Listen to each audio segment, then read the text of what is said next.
Vacuuming is monotonous. You could say it really sucks. But can I make it a bit more interesting using my 3D printer? Let's find out. Phil here in the layer by layer layer. I've been wondering, is there a way to add a bit of whimsy to using our hand vac? I started with the simple question, what else sucks? Black hole? Too massive. Dogs sniffing a butt? I'm not really into butt stuff. But Kirby? Kirby is the pink squishy shop vac of the Nintendo universe, and I might be able to stick him on a vacuum tube. I chose to start out this project in a bit of a different way than you might expect. Instead of starting with a sphere, I started with the cylinder I would use to bore a hole in Kirby. And I promise that's the only part of this video that will be a bore. My first step was to size the tube correctly and then build the Kirby sphere around it. But I didn't just make a straight cylinder. I decided to taper it. I did this for two reasons. For one, I wanted it to work on a range of vacuum tubes. But more importantly, I know me, and I wanted to protect myself from me. Intelligence is knowing how to do something. Wisdom is knowing you won't do it right, so you should probably cover your butt. With the taper complete, then I added a sphere. I used a sample photo to try to size up the sphere and make sure it looked okay with the size of the pie hole and the poop chute? That's the second time I've said poop chute on this channel, and to be honest, that's 2 more times than I thought I would say it when I started. With the sphere in place, I remeshed things and smoothed it all out so that I could add Kirby's arms. This took several attempts that were mostly me using symmetrical sculpting and the blob brush, with the exception of one attempt to use a sphere, which I gave up on pretty quickly. I was trying to line the arms up with the sample photo where Kirby's arms are angled back a bit, arms like you would have on a roller coaster drop. This ended up being a mistake, but we'll get to that later. Let me know in the comments if you can see why this was going to end up looking wrong. I did manage to avoid one trap I've fallen into in the past, which is having a model look good from the front, but look a bit funky from the side. It's really important to look all over after making an edit to make sure it still looks reasonable. With the arms at least in theory looking good, I moved on to the feet. Kirby has oblong blobs for feet, like squished marshmallows, if marshmallows were red. To make these, I started with a low poly sphere, which I rotated to have a point at the front and back, and then I adjusted the shape to get it looking like the aforementioned squished marshmallow. I moved it around to get it into place, and then used a subdivision surface modifier to add some geometry and smooth the shape a bit. The last sculpting step was to cut off the bottom bit of the feet to make a flat surface so that Kirby would stick to the build plate and not topple over. With that done, I was able to mirror it across Kirby's body, and voila!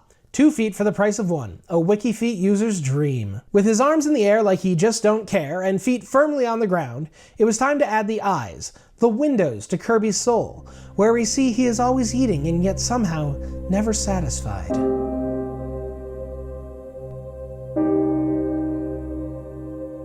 This was pretty straightforward. Drop in another sphere, bury most of it inside his head, squish it until it looked right, and mirror it across the body. Suddenly, Kirby went from pink balloon with feet to pink balloon with feet and feelings. With all that done, we've got a nearly complete Kirby. All that I needed to do was combine the eyes and feet with the body using Boolean modifiers, and to bore out the mouth with another Boolean modifier. Kirby was now officially modeled and ready for slicing and printing into the ultimate Dustbuster buddy. But I ended up getting a manifold error when I imported it to Bamboo Studio. It looked manifold to me, but I figured I should try to fix it. So I went back to Blender and tried to use the 3D printing tools, and most of the model disappeared. So I clicked on the suggested link in Bamboo Studio, which took me to the Formware STL Fixer online, which fixed it up and made Bamboo Studio happy. I selected the 0.2mm standard profile as a starting point for the print. I then painted supports on the roof of the mouth in a somewhat slapdash fashion.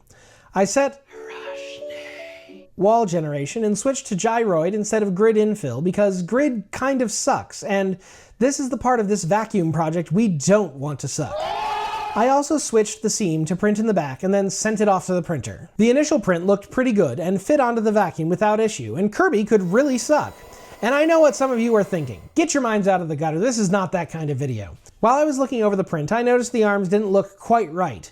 The picture I was using had Kirby's arms angled a bit further back, if you remember, and so they looked shorter than they should. This meant they ended up looking a bit like ears instead of arms. I went back into Blender and tried to use the grab, blob, and smooth brushes to make it look a bit better, but it wasn't really working out. So instead I pulled the arms out a bit and used the inflate brush to round off the tops. I exported this new model and it didn't actually raise an error when I imported it to Bamboo Studio. I don't know about you, but I think this is weird, because I don't believe I touched anything that would have made it suddenly manifold when it wasn't before. If you have any theories as to why, drop them in the comments, because I'd really like to know. I did take this second chance at slicing to change a few things. Firstly, I painted on some thinner supports to make removal a bit easier. I also switched to adaptive cubic infill, which took the print time from 1 hour 35 minutes to 1 hour 13 minutes, which is an almost 25% cut in print time. With the new print done and Kirby's hands actually in the air like he just don't care, it was time for painting. I started out with some red on the bottom of the shoes and then moved on to the fine work around the body. I told myself to be extra careful to not get paint on the body, which of course means I immediately got paint on the body. My solution for this is to just pretend it didn't happen. Or perhaps I'll just point out the terrible camera work here to distract you. Center the subject in the frame! Geez, I sure hope someone was fired for that blunder.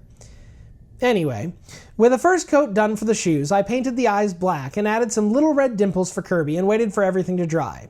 I then did a second coat on the shoes and painted in Kirby's pupils, which brings us to the Glam Shots.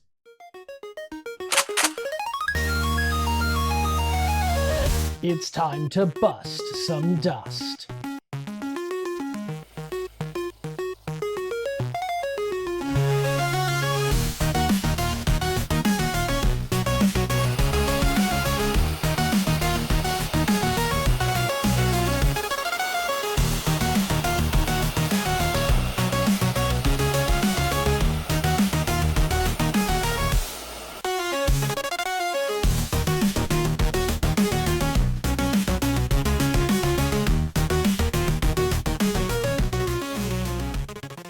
Links to this model on MakerWorld are available in the description if you want to print Kirby up for yourself.